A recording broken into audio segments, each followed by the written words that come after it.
ये कहानी एक ऐसी रेत की है जो इंसानों या किसी भी जिंदा चीज को अपने अंदर खींचकर मार डालती है। लेकिन इस रेत में ऐसा क्या है और इसका रहस्य क्या है, आइए जानते हैं। कहानी की शुरुआत होती है समंदर के एक खूबसूरत बीच से, जहां कॉलेज खत्म होने की खुशी में कुछ लड़के लड़कियां मिलकर एक बड़ी पार्टी कर रहे होते हैं। बीच पर तेज म्यूजिक बज रहा होता है, सब लोग डांस कर रहे होते हैं, ड्रिंक कर रहे होते हैं और पूरी रात मौज मस्ती में डूबे हुए होते हैं। लेकिन इसी पार्टी के बीच दो लड़कों को समंदर की लहरों के पास एक बहुत अजीब सी चीज दिखाई देती है। वह चीज देखने में किसी बड़े अंडे जैसी लग रही होती है। पहले तो सब लोग उसे देखकर मजाक बनाने लगते हैं। इसी मजाक में वे लोग उस अंडे जैसी चीज को थोड़ा सा तोड़ देते हैं।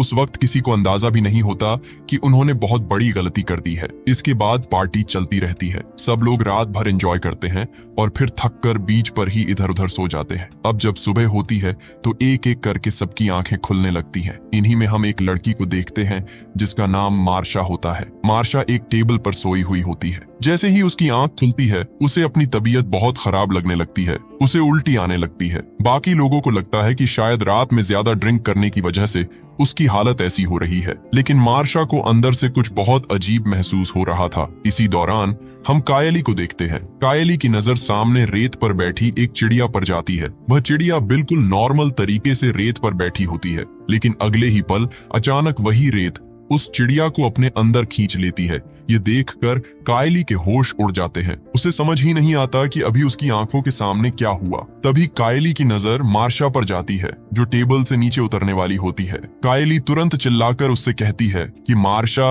अपना पैर रेत पर मत रखना, क्योंकि उस रेत में कुछ है। लेकिन इससे पहले कि मार्शा कायली की बात सुन पाती, वह अपना पैर नीचे रेत पर रख चुकी होती है। जैसे ही उसका पैर रेत को टच करता है, उसका पैर धीरे धीरे अंदर धंसने लगता है। मार्शा घबराकर अपना पैर बाहर निकालने की कोशिश करती है, लेकिन जितना वह खुद को छुड़ाने की कोशिश करती है उतनी ही ज्यादा वह रेत में फंसती जाती है। इसी कोशिश में उसका हाथ भी रेत पर चला जाता है। अब मार्शा बुरी तरह डर जाती है और जोर जोर से चिल्लाने लगती है। उसके बाकी दोस्त ये सब अपनी आंखों से देख रहे होते हैं, लेकिन कोई भी उसकी मदद के लिए नीचे नहीं आ पा रहा था, क्योंकि अब सबको समझ आ चुका था कि इस रेत में कुछ बहुत गलत है। तभी कार में बैठा उसका एक दोस्त उसे बचाने के लिए बाहर निकलता है। वह जैसे ही रेत पर पैर रखता है, तुरंत मुंह के बल नीचे गिर जाता है। अब वह भी रेत से बुरी तरह चिपक चुका था। वह खुद को छुड़ाने की बहुत कोशिश करता है, लेकिन रेत उसके शरीर से ऐसे चिपक रही थी जैसे कोई चीज उसे अंदर खींच रही हो। धीरे धीरे उसकी चमड़ी छिलने लगती है और उसका पूरा शरीर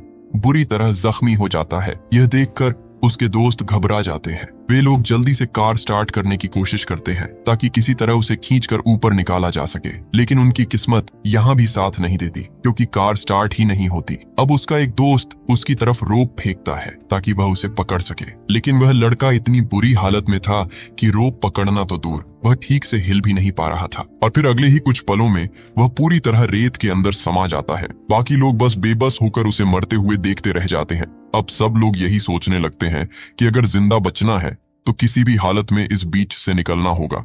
अब जुनाह फिर से कार स्टार्ट करने की कोशिश करता है। वह बार बार इग्निशन घुमाता है, लेकिन कार किसी भी हालत में स्टार्ट नहीं हो रही थी। अब सबकी टेंशन और ज्यादा बढ़ जाती है, क्योंकि कार ही उनके बचने का सबसे आसान रास्ता थी। इसी दौरान हम गिलबर्ट को देखते हैं। गिलबर्ट एक मोटा लड़का होता है जो पास में पड़े एक ड्रम के अंदर फंसा हुआ था। वह पूरी रात उसी ड्रम के अंदर सोया हुआ था, इसलिए उसे अभी तक ठीक से पता भी नहीं था कि बीच पर क्या हो चुका है। अब गिलबर्ट उस ड्रम के अंदर हिलने डुलने लगता है। तभी उसके दोस्त उसे चिल्लाकर कहते हैं कि बिल्कुल मत हिलो, अगर तुम नीचे गिर गए तो रेत तुम्हें भी अपने अंदर खींच लेगी। लेकिन गिलबर्ट को लगता है कि ये सब लोग उसके साथ मजाक कर रहे हैं। वह कहता है कि तुम लोग मेरी फिरकी ले रहे हो क्या, क्योंकि उसने अपनी आंखों से किसी को मरते हुए नहीं देखा था, इसलिए वह बार बार हिल रहा था। तभी उसका एक दोस्त उससे झूठ बोलता है कि चिंता मत करो, हमने मदद के लिए कॉल कर दिया है, अगले 2 घंटों में कोई ना कोई हमें बचाने आ जाएगा, बस तुम शांत रहो और नीचे गिरने की कोशिश मत करना। ये सुनकर गिलबर्ट थोड़ा शांत हो जाता है, लेकिन असल में यह बात झूठ थी।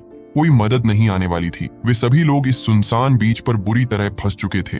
अब मार्शा की एक दोस्त सोचते हुए कहती है कि कल रात हमने इसी बीच पर पार्टी की थी, तब इस रेत ने हमारा कुछ क्यों नहीं बिगाड़ा और यहाँ इतने सारे लोग थे, बाकी सब लोग आखिर कहाँ गए? तभी उन सबको धीरे धीरे एक डरावनी बात समझ आने लगती है। शायद जो लोग सीधे रेत पर सो गए थे वे सभी रात में ही रेत के अंदर जा चुके थे, और ये लोग सिर्फ इसलिए बच गए क्योंकि ये रेत के ऊपर नहीं बल्कि किसी न किसी चीज पर सो रहे थे। अब गिलबर्ट फिर से चिल्लाने लगता है। वह कहता है कि सूरज की गर्मी से मेरी हालत खराब हो रही है, मैं जल रहा हूँ। तभी उसका दोस्त उसकी तरफ सनस्क्रीन फेंकता है और गिलबर्ट सनस्क्रीन लगाता है और उसे थोड़ी राहत मिलती है। लेकिन तभी सभी लोगों की नजर उसी अजीब चीज पर जाती है जो उन्हें रात में समंदर के पास मिली थी, वही चीज जिसे उन्होंने मजाक मजाक में तोड़ दिया था। रात के अंधेरे में उन्हें समझ नहीं आया था कि वह चीज आखिर है क्या, लेकिन अब सुबह की रोशनी में जब वे उसे ध्यान से देखते हैं तो उनके होश उड़ जाते हैं। वह कोई पत्थर या समुद्री कचरा नहीं था, वह असल में एक अंडा था। यानी अब सबको समझ आने लगता है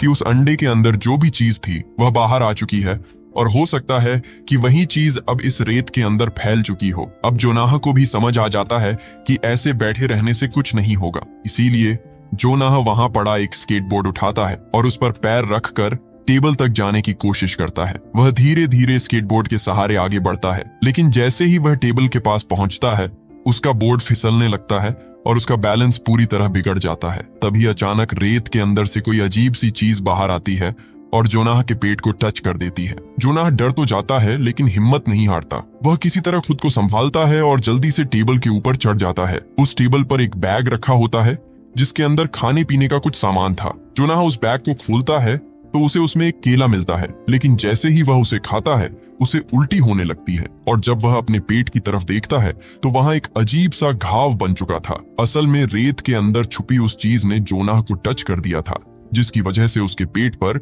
इन्फेक्शन जैसा घाव बन गया था। ये देखकर बाकी सब लोग और ज्यादा डर जाते हैं, लेकिन जोनाह उन्हें संभालते हुए कहता है कि चिंता मत करो, ये कुछ भी नहीं है, तुम लोग बस यहाँ से बचने का रास्ता सोचो। लेकिन कुछ ही देर बाद जोनाह का घाव और ज्यादा दर्द करने लगता है, उसकी हालत खराब होने लगती है और घाव से खून भी निकलने लगता है। ये देखकर कायली बुरी तरह परेशान हो जाती है क्योंकि जोनाह उसका बॉयफ्रेंड था। जोनाह दर्द की वजह से वहीं लेट जाता है। तभी कार में बैठी एक लड़की सबको बताती है कि हमारे फोन्स कार की ट्रंक में पड़े हैं, अगर हमें मदद बुलानी है तो किसी भी तरह उन फोन्स को बाहर निकालना पड़ेगा। लेकिन यहाँ सबसे बड़ी प्रॉब्लम ये थी कि कार के अंदर बैठे बैठे ट्रंक नहीं खोली जा सकती थी। वह धीरे धीरे खुद को संभालती है और ट्रंक तक पहुंचने की कोशिश करती है, लेकिन काफी कोशिश करने के बाद भी ट्रंक नहीं खुलती। अब कायली उसकी तरफ एक रॉड बढ़ाती है और कहती है कि इससे ट्राई करो। आखिरकार वह लड़की रॉड की मदद से ट्रंक खोलने में कामयाब हो जाती है, लेकिन तभी दूर से उन्हें एक गाड़ी आती हुई दिखाई देती है। वह बीच का सुपरवाइजर होता है। उसे देखकर सबको थोड़ी उम्मीद होने लगती है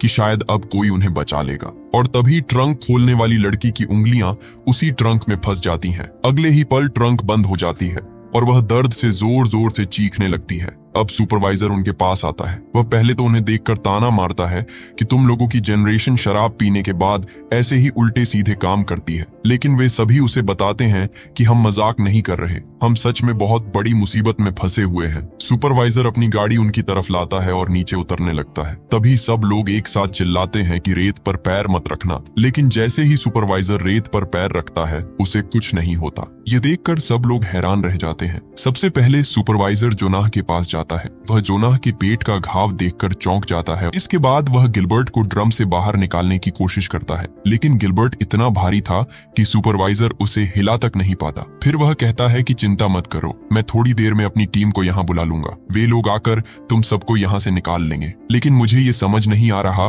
कि तुम लोग यहाँ कर क्या रहे हो। अब जोनाह की दोस्त उसे सब कुछ समझाने की कोशिश करती है। वह उसे बताती है कि हमारी दोस्त की उंगलियां कार की ट्रंक में फंसी हुई हैं। सुपरवाइजर उसके पास जाता तो है, लेकिन उसकी मदद करने के बजाय बातों में उलझा रहता है, और यह देखकर कायली का गुस्सा बढ़ने लगता है। सुपरवाइजर गुस्से में कायली के पास आता है और कहता है कि तुम मुझसे इस तरह बदतमीजी से बात क्यों कर रही हो, तुम्हें प्रॉब्लम क्या है। तब कायली उससे कहती है कि क्या आपको दिखाई नहीं दे रहा, हम लोग सच में मुसीबत में हैं, हम रेत पर नहीं आ सकते, ये रेत पहले ही हमारे दो दोस्तों को अपने अंदर खींच चुकी है। लेकिन सुपरवाइजर को उसकी बात पर यकीन नहीं होता। वह कहता है कि मेरे साथ मजाक मत करो, अगर रेत में सच में कुछ है तो फिर मैं इस पर आराम से कैसे खड़ा हूँ, तुम लोग भी जल्दी से नीचे आ जाओ। लेकिन जोनाह और उसके दोस्त नीचे नहीं उतरते। अब सुपरवाइजर गुस्से में अपनी गन निकालने की कोशिश करता है, लेकिन तभी गलती से उसकी चाबियां रेत पर गिर जाती हैं। सभी लोग उसे रोकते हैं और कहते हैं कि चाबियां मत उठाना, लेकिन सुपरवाइजर किसी की बात नहीं सुनता। वह जैसे ही अपनी चाबियां उठाने के लिए रेत पर हाथ रखता है, तभी रेत उसे पकड़ लेती है। अब पहली बार सुपरवाइजर को भी समझ आ जाता है कि ये लोग झूठ नहीं बोल रहे थे। वह घबराकर अपने पास रखा पेपर स्प्रे निकालता है और रेत पर स्प्रे करने लगता है, लेकिन उसका कोई फायदा नहीं होता क्योंकि रेत के अंदर छुपा हुआ वह जीव उसके हाथ पर हमला कर देता है। देखते ही देखते उसका आधा हाथ बुरी तरह जख्मी हो जाता है और वहां से बहुत ज्यादा खून निकलने लगता है। यह देखकर सभी लोग डर के मारे चीखने लगते हैं। इसी बीच कायली दूर से ही उसका पेपर स्प्रे उठा लेती है। उसे लगता है कि शायद आगे जाकर यह स्प्रे उस जीव से बचने में काम आ सकता है, लेकिन तभी सुपरवाइजर का बैलेंस बिगड़ जाता है और वह पूरी तरह रेत पर गिर जाता है। अब रेत उसे अंदर खींचने लगती है। वह खुद को बचाने की बहुत कोशिश करता है, लेकिन कुछ ही पलों में वह भी पूरी तरह रेत के अंदर समा जाता है।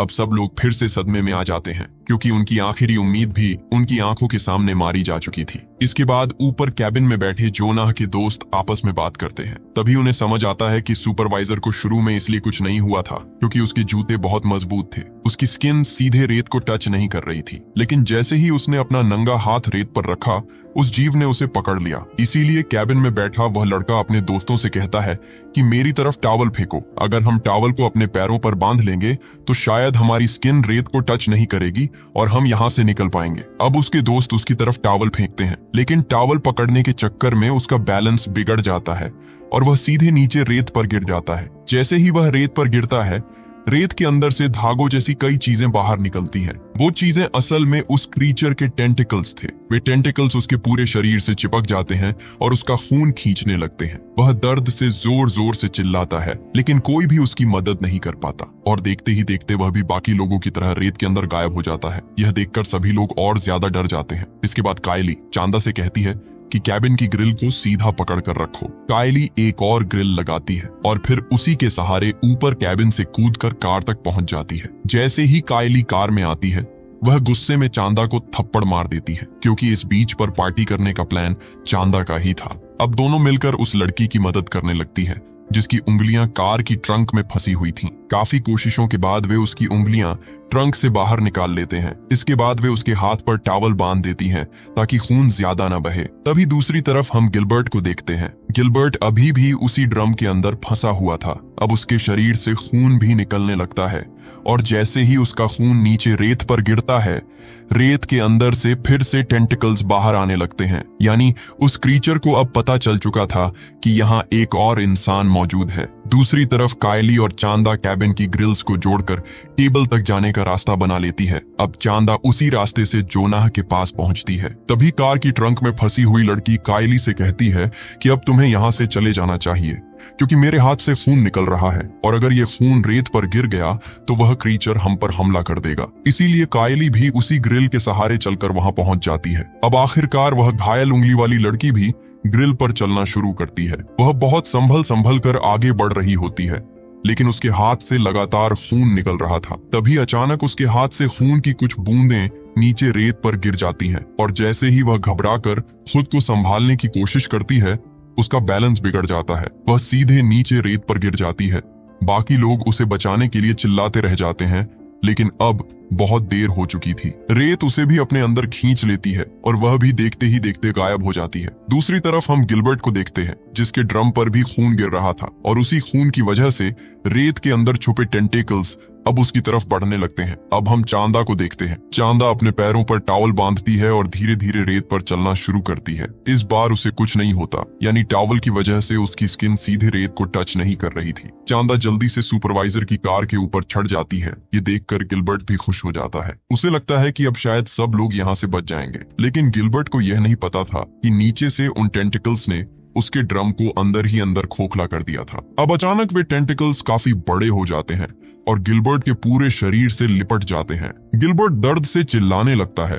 वह खुद को बचाने की कोशिश करता है, लेकिन टेंटिकल्स उसे नीचे खींच लेते हैं और इस तरह गिलबर्ट भी मारा जाता है। अब वह क्रीचर पहले से ज्यादा बड़ा और ताकतवर हो चुका था क्योंकि अब तक वह कई लोगों को खा चुका था। इसके बाद वह क्रीचर सुपरवाइजर की कार के पास आता है और कार को जोर जोर से हिलाने लगता है। कार हिलने की वजह से चांदा का बैलेंस बिगड़ जाता है और वह कार के ऊपर ही गिरकर बेहोश हो जाती है। अब कायली बिल्कुल अकेली पड़ चुकी थी। जो लोग अभी तक जिंदा थे उनकी हालत भी बहुत खराब थी। जोनाह घायल था, चांदा बेहोश थी और चारों तरफ सिर्फ डर ही डर था। धीरे धीरे रात हो जाती है। रात होते ही चांदा को भी होश आता है। वह किसी तरह खुद को संभालती है और अपनी चोट को सहलाते हुए उठती है। अब वह बिना समय बर्बाद किए कार के ऊपर कुछ ढूंढने लगती है ताकि यहाँ से निकलने का कोई रास्ता मिल सके। तभी किस्मत से उसे वहां एक लाइफ राफ्ट मिल जाता है। चांदा तुरंत उस राफ्ट को नीचे गिरा देती है और देखते ही देखते वह राफ्ट हवा से भरकर एक मजबूत रबर बोट जैसा बन जाता है। अब वे लोग जोनाह को उसी राफ्ट पर लिटाते हैं और उसे खींचते हुए कार तक लाने की कोशिश करते हैं। लेकिन जैसे ही कायली कार के अंदर घुसने वाली होती है तभी वह क्रीचर अपने टेंटिकल्स से कार का डोर बंद कर देता है। यहाँ उस क्रीचर के टेंटिकल्स चमक रहे होते हैं और उनमें से हल्की नीली रोशनी निकल रही होती है। कायली यह देखकर डर जाती है लेकिन वह हिम्मत नहीं हारती। वह किसी तरह कार के ऊपर चढ़ जाती है। वहां उसे पेट्रोल का एक कैन दिखाई देता है। कायली उसे उठाने की कोशिश करती है लेकिन तभी क्रीचर अपने टेंटिकल्स से उस कैन को पकड़ लेता है। इसलिए कायली बिना समय बर्बाद किए दूसरा पेट्रोल कैन उठाती है और फिर कार के चारों तरफ पेट्रोल छिड़कना शुरू कर देती है। अब कायली बिना देर किए उसमें आग लगा देती है। जैसे ही आग लगती है उस क्रीचर के टेंटिकल्स भी जलने लगते हैं। वह दर्द से बुरी तरह तड़पने लगता है और इधर उधर हिलने लगता है। कायली तुरंत मौका देखकर कार के अंदर जाती है और दरवाजा बंद कर लेती है। लेकिन वह क्रीचर अभी भी पीछे नहीं हटता। वह अपने टेंटिकल्स से कार का दरवाजा खोलने की कोशिश करता है।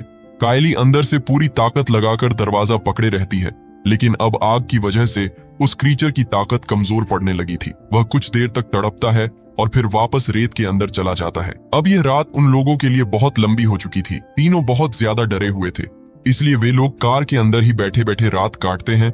जब सुबह होती है तो कोई उनकी कार का शीशा खटखटाता है। कायली आंख खोलकर देखती है तो बाहर एक पुलिस ऑफिसर खड़ा होता है। अब कायली धीरे धीरे कार से बाहर आती है। वह बहुत डरते हुए अपना पैर रेत पर रखती है लेकिन इस बार उसका पैर रेत से नहीं चिपकता। यह देखकर कायली को थोड़ी राहत मिलती है। फिर चांदा भी बाहर आती है। दोनों को लगता है कि शायद रात में आग लगने की वजह से वह क्रीचर मर चुका है क्योंकि अब बीच बिल्कुल शांत था। जोनाह के घाव बहुत गहरे हो चुके थे। रात भर इन्फेक्शन और खून बहने की वजह से उसकी जान जा चुकी थी। लेकिन एंडिंग में हमें एक बहुत हैरान कर देने वाली बात पता चलती है। असल में वह क्रीचर मरा नहीं था। वह सिर्फ रेत से निकलकर समंदर के पानी में चला गया था। अब वह पानी के अंदर आगे बढ़ रहा था और सीधे शहर की तरफ जा रहा था। यानी बीच पर जो कुछ हुआ वह सिर्फ शुरुआत थी और इसी के साथ यह खतरनाक बीच हॉरर स्टोरी यही खत्म होती है।